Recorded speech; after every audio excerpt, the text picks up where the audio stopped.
So the Sepang Racing Team has found itself in a little bit of a strange situation recently. It's all turning into a bit of a shit show for them. Everything's flipped on its head from 2020 when they were the darlings of MotoGP. They won the most races as an independent team.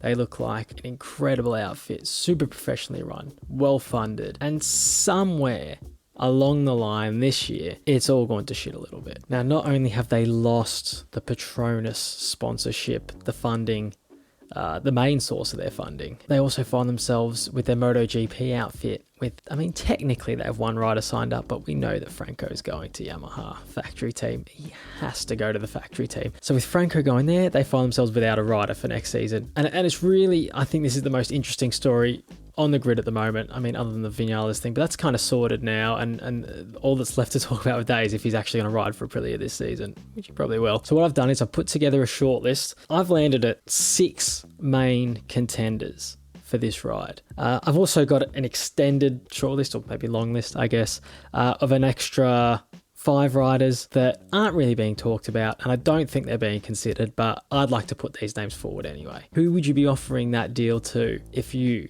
were in charge of the Sepang Racing Team?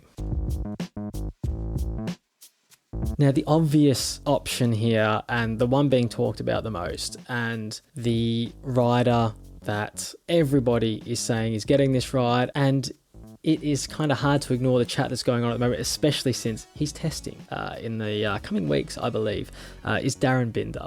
Now, this chat started maybe a couple of weeks ago, just after the Rossi announcement. The Darren Binder talk started dialing up a little bit. Let's make the case for Darren. I mean, he's got plenty of age and experience on his side, considering he's a Moto3 rider. Should he have been in Moto2 by now? Probably. The main concern here is the leap from Moto3 to MotoGP, which is a big one, and we've seen Miller do it, so there's no reason why this can't be a good move. Darren Binder has the body type for MotoGP. It's not like you're taking someone that looks like Pedro Acosta and being like, go on lad, jump on this monster. It's not doing that. He looks a full-fledged adult professional racer. Has he done enough to earn a MotoGP ride? It's hard to say. I mean, according to Petronas, SRT, oh, I've got to stop saying Petronas, don't we? According to SRT, he hasn't done enough to earn a Moto2 ride, apparently, because he's still in Moto3. Should he have been in Moto2 by now? Probably. I think if a Moto2 team was really looking at it properly, you probably have looked to bring this guy up by now. I don't know how he hasn't. Based on the options around, this isn't the worst idea, and it's looking increasingly likely that he is going to get the job. Second rider we need to talk about is Jake Dixon. I'm a bit cold on Jake Dixon, to be honest. I don't see what maybe a few other people see, especially if the main case for Jake Dixon here, I mean, he's subbing in for the second SRT bike alongside Rossi for Silverstone. I get it. I would do the same. Give everyone you've got on contract now should get a go. Get everybody on that bike just to see who can cut it. Jake's going to be first. Like I said, personally, I don't see what the fuss is about with Jake Dixon myself. I do agree there's potential there to become a good rider down the line, but right now, is he good enough for MotoGP? Probably not. Where most of this chat comes from is A, Dorna always looking for English riders on the grid, and he's an English rider in Moto2, who already is riding for the team that's looking for a rider. That's where I'm going to say 90% of this, should Jake Dixon get the ride, stuff comes from. He's probably not done enough. In fact, I know he's not done enough. If you're running around in 15th, 16th in Moto2, really? Like, come on. But I live in England. Right? So most of the media stuff I see about MotoGP is from the English media. And I think if you live pretty much anywhere other than Spain or Italy, that's the kind of things you're seeing in the media as well. English-speaking media. If you're looking for that kind of stuff from the write-ups and you're following those pages, Jake Dixon's getting talked about a lot because they want to see their own riders in MotoGP as well. But is Jake Dixon the best option? No, definitely not. I can't see why you'd want to do this. I mean, they could put him on it and he could just go ham and be amazing. Fine. But you can only work with the evidence that's in front of you right now. Probably not strong enough. The third name we need to talk about, and I know a few of you are going to be like, well, Rob, he's just signed a contract. He can't go anywhere. It's Garrett Girloff. History here, because Garrett's the guy they call usually when they need to put someone on this bike. So the team have a relationship with him. I think he does a decent job. I think if you put him on it with a full preseason and get him on it properly, he'd do a much better job. When he comes in for a race here and there, obviously finishing near the back, but what do you expect? The thing with Garrett is, and his contract, is that I do believe, now if I'm wrong about this, jump in the comments and let me know, but I do believe there is a clause in his contract that allows him to take a MotoGP ride if it's offered to him. So that's where he's contracted thing kind of is a blurry line. And because of the team's history with him, I think they would definitely be looking at whether or not they can get him out of that contract. Should Garrett be in MotoGP? I think this is a good move. I would like this. If I would not have any complaints if SRT went and did this. Look, he's not setting the world on fire in Superbikes, but he running 6th in the championship in an independent team. That is not a bad return. I think that's something you can work with. He shows pace here and there. He shows that he can challenge here and there. And with a little bit more experience, if he stayed in Superbikes, I think by next season he's a consistent podium contender. And if he comes to MotoGP, then I think he's going to do a fine job for SRT. Here's a list of riders who could go into the Yamaha factory team with the spare seat available there, and Garrett Girloff's name was on it. I'd be like, absolutely not. But this is a nice little apprenticeship for him, and I think this makes perfect sense for Yamaha to want to do this. The fourth name I want to talk about, and there has been murmurs of this. I'm a huge fan of Jonathan Rea, and I think Jonathan Rea is probably on this shortlist of these 6 riders, the best rider on the shortlist. I honestly think that. Some of you are going to disagree when I get to my next one, but I think he is, because he's still winning in Superbikes. 34 years of age, that works against him. Now, SRT have said that they want to go for someone young. That pretty much rules him out straight away. Or they have a certain age group they want to work in. That rules him out straight away. But there are still whispers that they are talking to guys like him. And I think that gives us hope in the Jonathan Rea camp. I'm here to make my case for all these 6 riders. Not that I really did with Jake. But if I have to make the case for Jonathan Rea, he's the best rider that's never had a MotoGP contract. Like, I can't think of anyone else off the top of my head that's never even had it.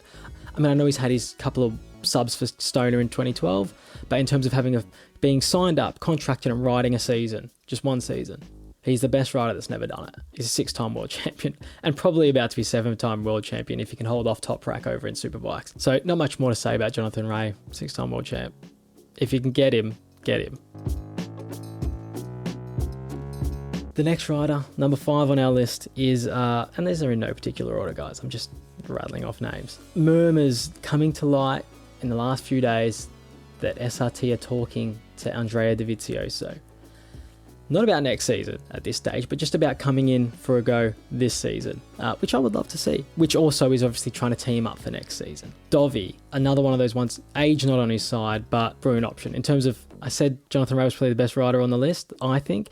Dovi's second best by like this much. It's like nothing in it. Almost a MotoGP world champion. Has been sensational in terms of the only guy that has been taking it to mark. The only thing that has me having Rea ahead of him, I guess, is that he's been out for a year and Ray's still going. You know, he's still performing at the highest level. But look, Dovi's record speaks for itself. He's a great option for him. But again, like I said, age not on his side with what SRT might be looking for. But I don't really need to make the case for Dovi. He makes the case for himself. Again, if you can get your hands on him, get him. Last rider on our main shortlist, and one that admittedly I don't think he's really being mentioned, and I don't know why, is Sam Lowes. Now, Jake Dixon's name is getting thrown in all over the place, and we know it's because he's English, and Dorna want an English rider on the grid. Turns out that you have an English rider on the Moto2 grid, primed to come up with MotoGP experience, that would be ready to go, and it's Sam Lowes, because he's riding around at the front of Moto2 rather than halfway in the scrapping for a point. Why aren't people talking about Sam Lowes more than Jake Dixon? Is it just because he doesn't ride for SRT? Like, if you offered him the deal, he's taken it. It's not like you need to convince him or you have to get him out of a contract or whatever. I mean, I don't know his contract situation, but I think he's fine to go. Yeah, I'm not sure what the issue is here. What's the problem here? Like, Sam Lowes is ready to go. I don't understand why no one is looking at him. This makes perfect sense to me. He's your best. If you are determined to get an English rider on that grid and you're going to get a bit of support from Dorna. If I'm Sepang Racing Team, I'm going to get a bit of support from Dorna to bring him in. Why wouldn't I do that over Dixon? It doesn't make sense. So that's Sam Lowe's. And that's my main 6. Now, my extra little 5, and look, to be honest, I could add about another 5 onto this, to be honest. But the next 5 are, obviously, the next 2, the other SRT riders in Xavi Vierge and John McPhee, who I think, to be honest, are both... Well, Xavi Vierge, I think, is as good an option, at least, as Dixon, if not better, based on results. But he's not English, so if you're going to give it to one of them, they're giving it to Dixon. So, unlucky Xavi. John McPhee, the lesser of 2 options compared to Binder, obviously. That's why he's not really being considered.